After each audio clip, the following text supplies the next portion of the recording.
What's going on, everybody? It's Childish. We're back at it again, coming at you with part 3 of our best 3-star creature series. We're going to be moving on to the air element here. As you guys know, we have Mr. Vulcan with Vulcan Games in the house. What's going on, my man? Thanks for having me back, mate. Yeah, I think I think they're probably going to notice we actually got different shirts now, more or less. You know, we've had a couple of days off. We've had taking a break to relax and catch up on sleep. But for those that don't know, we are at a 15-hour difference here, so we've had to pull some strings in order to get connected. But either way, it's been a blast to do this. So, Mr. Vulcan, are we ready to get to it? I think we are, mate. Okay, but so should we roll in straight into number one? We should probably start with the bottom one. However, let's get that disclaimer out the way. I was going for a mix-up. Yeah, let's get that disclaimer out the way though, because we know somebody is going to be wondering why their Air Kappa is not on the list. So full disclosure, full disclaimer, guys. This is a best 3-star creature list just based on our opinions, our experience, some of the theory craft that we've done. Again, it's 99% Vulcan, 1% Childish, okay? So don't, if you guys are upset with the list, please feel free to go to his channel and dislike every single video that he's ever put out, okay? That would be greatly appreciated, okay? So, okay. Do we start out? You want number 5? Yeah, let's do number 5. Number 5. So we're looking at the one of my favorite units at the moment, and it's the Wind Ninja. I know you have. I don't think you've built him, but it was actually your idea that made me think about building him when you built the Earth one. And he's just got an amazing kit. His second skill has got an amazing multiplier. It hits like an absolute truck. And if it criticals, it gives him an extra turn and reduces the defense of the enemy. And then couple that with, and the other thing is it's based on speed damage as well. So you can build him really fast and he doesn't lose the damage. And then you look at his passive. His passive is whenever he kills an enemy, it increases the cooldown duration of all the other enemies for 2 turns. So I've found him absolutely fantastic just as a farmer in general, because you're normally only getting hit by the enemy's auto attacks, their first skills. And then moving into the Wrath dungeon, he can basically delete 50% at least of the boss's health in his first turn if he does that second skill, criticals, armor breaks, and gets the additional turn and hits again. And the good thing about his first skill is that it can evolve into a beneficial block, which is fantastic for the Wrath dungeon. Unfortunately, I didn't get that on the 2 that I evolved, but you know, you get what you're given. I got the 30% chance to put them to sleep. It's still not bad, but he's really there for his damage anyway. Right. And yeah, just all around awesome unit. The other great thing in Wrath is that his passive comes into play really well when you're looking at the second and fourth waves, when you have those harpies that put the immortal buff, because all you have to do is kill one of the enemies and you can increase those cooldowns and stop them getting the chance to put that buff up. Right.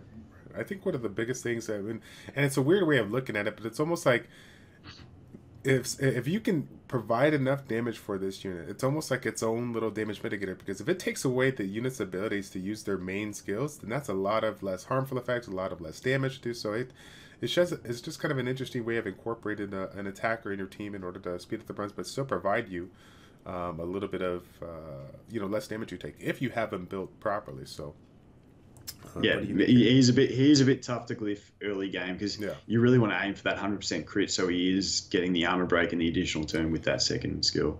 Gotcha.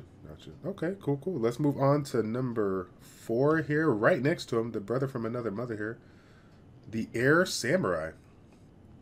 Let's take a look. Well, he's another good. Like, I found that most of these win units were sort of on that attacker sort of side, but the Samurai, he's just got a really good multiplier on his 3rd skill. It's an AoE. He's basically just a really good AoE nuker for a 3-star option if you haven't pulled any of the real good 4 stars. I did some testing with him, and he actually does more damage than my Fire Dragon, which is pretty impressive. And the great thing about it is it also has that, on a small scale, of some mitigation if you want to use him in your Wrath teams later game when you start using attackers, because he has got that speed slow for all the other enemies. Right. So on the waves, and especially on the boss as well, you slow down that armor break coming out, you slow down the invincibility coming onto the boss, and he also provides the haunted buff on his select target, which will normally be the boss in the Wrath stage. And his second skill is also really nice, the team up with 2 other allies, and it skills up to a 2-turn cooldown, so he's always using that.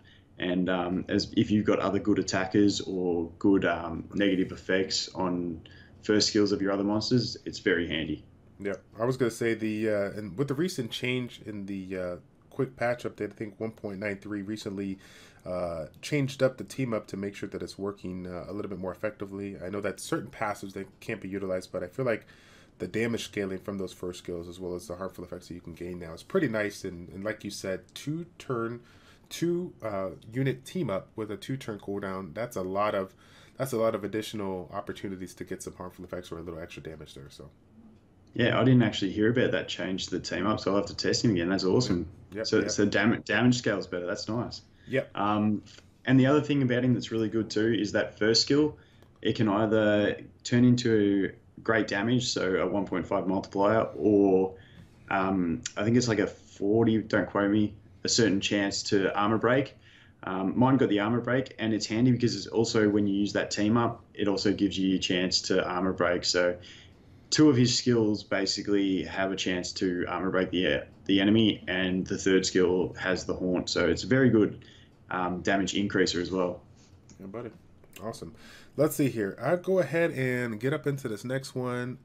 This one I'm a big fan of here. Number 3 on your list is going to be the Air Fela Core. I think whoa. So it's our list, mate. You had 1%, don't forget. The 1%? 1% of what? Yeah. The list. The list. You called it my list. It's our list. Oh, yeah. Yes. Okay. So this is our choice. The 1%. Okay. I might just say this is both of our choices. Okay.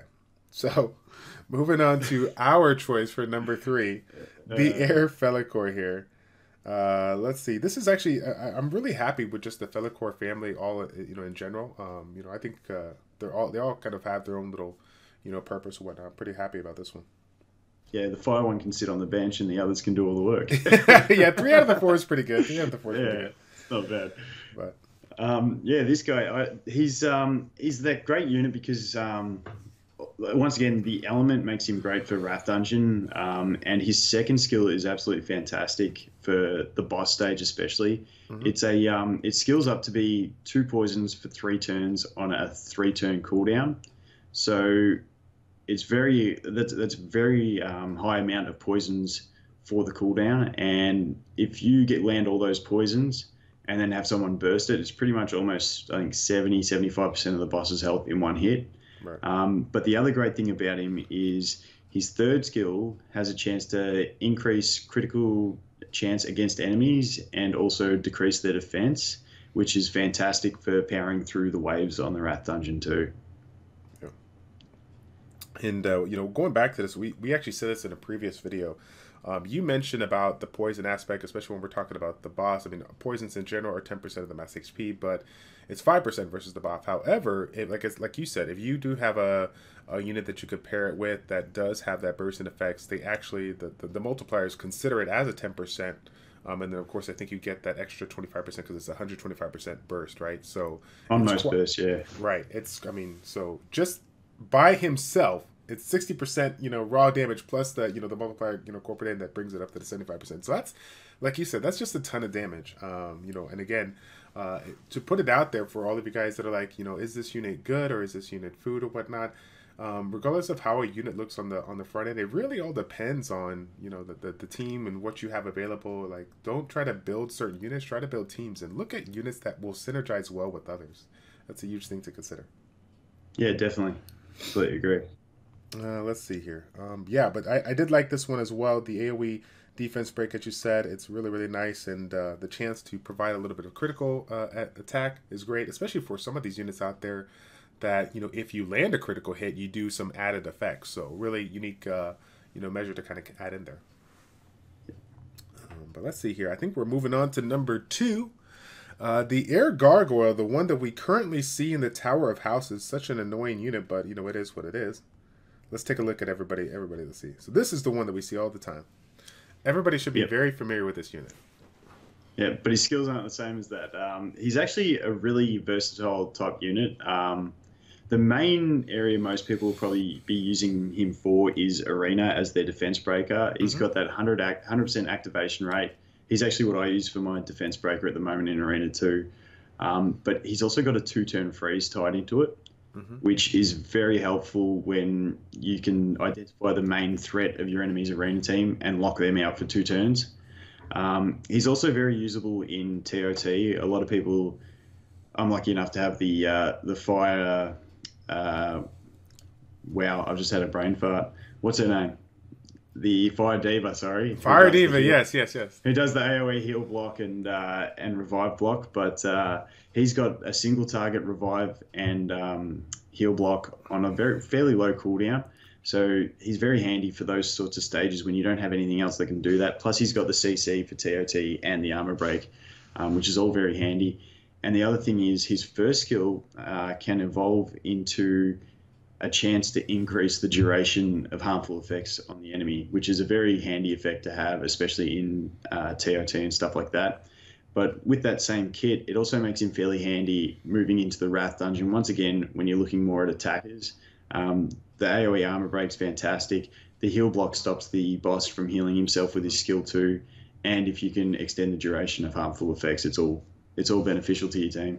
Right. And if I recall correctly, the Wrath Dungeon, his second skill provides him the heal. The Benefit Dungeon has a passive that provides a heal when it gets super low. So, lot of great utility there. And if I recall correctly, no, I don't think there was a heal on the strength, but 2 out of the 3 units, they have like some kind of mechanic that provides some kind of heal. So heal block is pretty important for some of these stages. Yeah. Cool, cool. All right, do we get to move on to number one? This is a unit that truly needs no introduction. If you guys have been playing around, especially in the PvP world, you've been seeing this quite a ways, or quite built quite a bit here. So we got ourselves the Air Crusader, or the Exalted Paladin. Let's take a Yeah. look at him. He's pretty much, if you look at his base speed when he's evolved, that's pretty much the number one reason why he's up here. He's equal fastest with the Earth Zealot and the Earth Harpy for the fastest turn bar booster, and that's what makes him fantastic in Arena. He gives your team that turn advantage, which basically is everything in Arena at the moment, with all the control and basically just getting first turn, beating your enemies, and then going to the next match. But the other good thing about him is he's sort of usable everywhere because his third skill is also a cooldown reduction and an attack bar boost. So it's a cooldown reduction, as I've been testing teams at the moment, is very important for your dungeon runs to get those long cooldowns back quicker and basically be using the skills you want to be using. The other great thing is that his second skill is a massive heal and puts shelter on an ally. So if you do have that one ally getting low, he will bring them up and obviously shelter them. But once again, the main place you will see this guy is in arena teams. Yep. Yeah, the shelter ability is really nice. And if I recall correctly, that protector skill goes down to a 3-turn cooldown. I believe so. Yeah, Yes. yeah, yeah. So that's really nice indeed. And I mean, like you said, we can't go wrong with cooldown reduction. There is no uh, glyph set that provides any kind of cooldown plus additional turn, as some people might have guessed from previous games. But any opportunity you can get yourself some cooldown improvement is really, really good. I like it. Yeah, and especially considering when you go into a new wave of a dungeon or something, you don't get that cooldown reduction that you Correct. do in some other games. Yeah. Correct. Correct. Yep. Right on. So it looks like this is our top 5 list for the best 3-star creatures in the air category. Please feel free to put it in the comment section down below some of your guys' favorite units and how do you go and incorporate them in your teams, okay? That's going to be it, guys. Once again, Vulcan, thank you for coming on board, and I appreciate your support as always. Thanks for having me, and one more to go. One more to go. Okay, guys, so we're going to be right back. Stay tuned, as tomorrow we're going to be dropping part 4 of the Earth best 3-star creature list there, so stay tuned for that, okay? It's your boy Childish and Vulcan with ChildishPlays checking out. Take care, and we will see you all in the next one. We're out.